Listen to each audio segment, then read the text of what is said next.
کئی اولیاء ہوں تو فسخ نکاح کے بارے میں بڑے ولی کی رائے کا اعتبار کیا جائے گا۔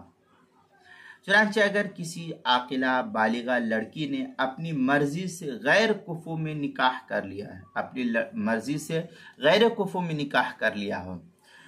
تو اگر اس کے متعدد اولیاء ہوں تو سب سے اقرب ولی کی رائے کا اعتبار کرتے ہوئے اس نکاح کے نفاذ اور فسخ کا حکم لگایا جائے گا۔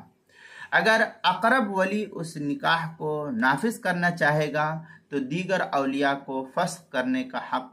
اس سلسلے میں نہیں ہوگا، اور اگر وہ فسخ